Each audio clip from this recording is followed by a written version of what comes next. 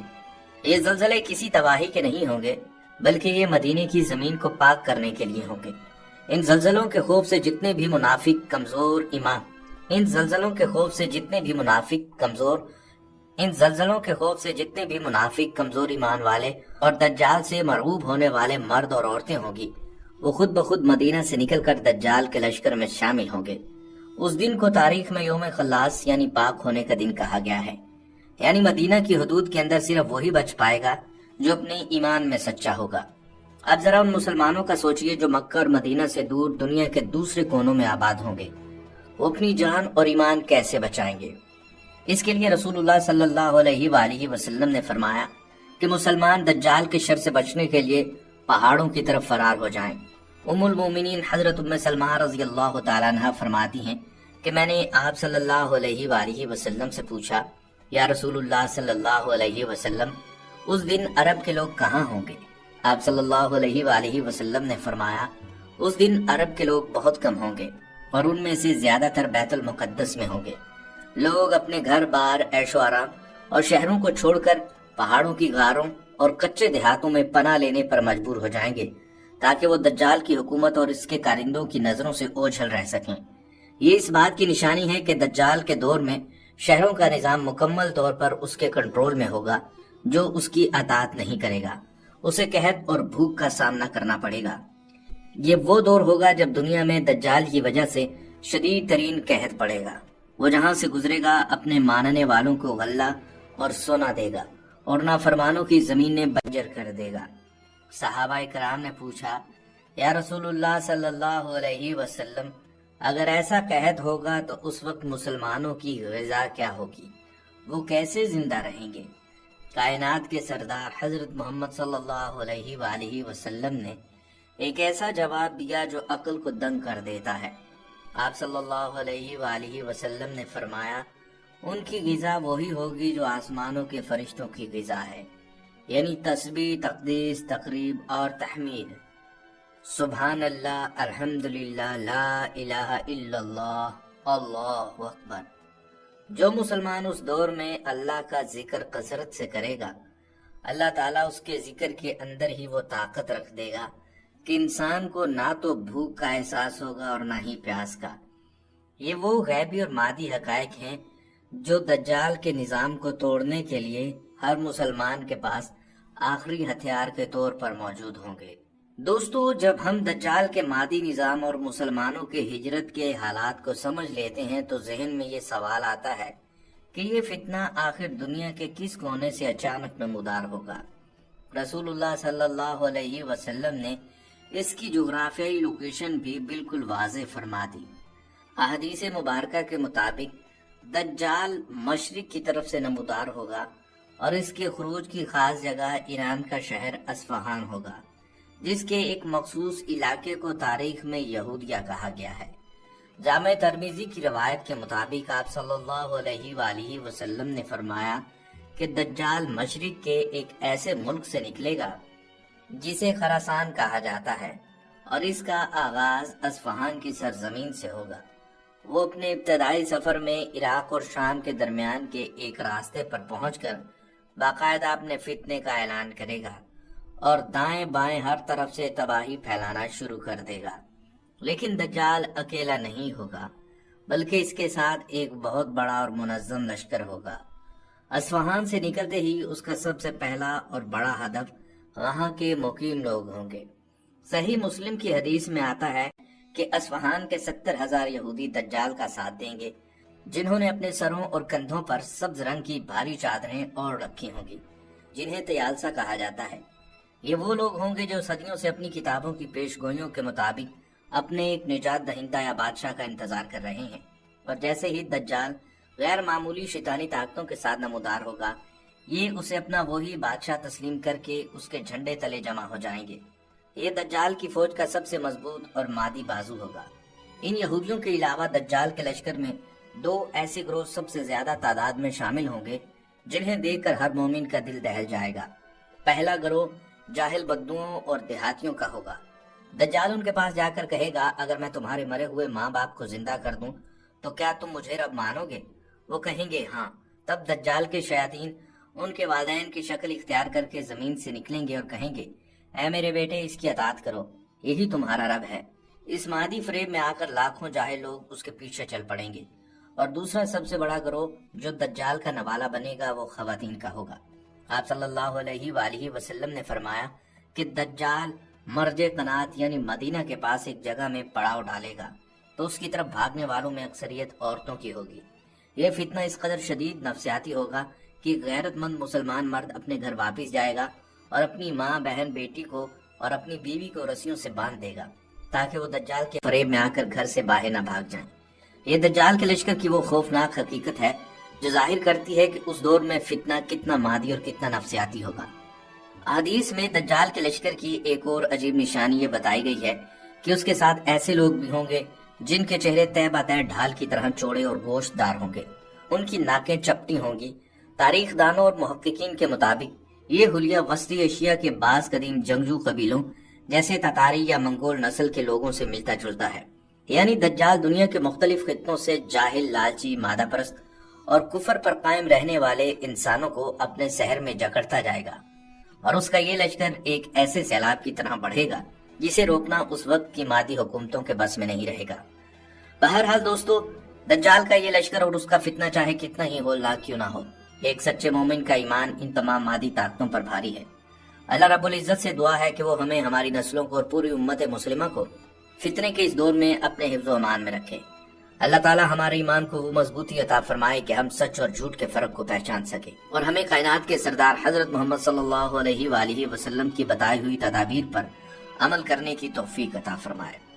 دوستو، یہ ویڈیو ہماری پوری ٹیم نے دن رات کی محنت سے صرف اس لیے پیش کی ہے تاکہ ہم سب کا ایمان بیدار ہو سکے۔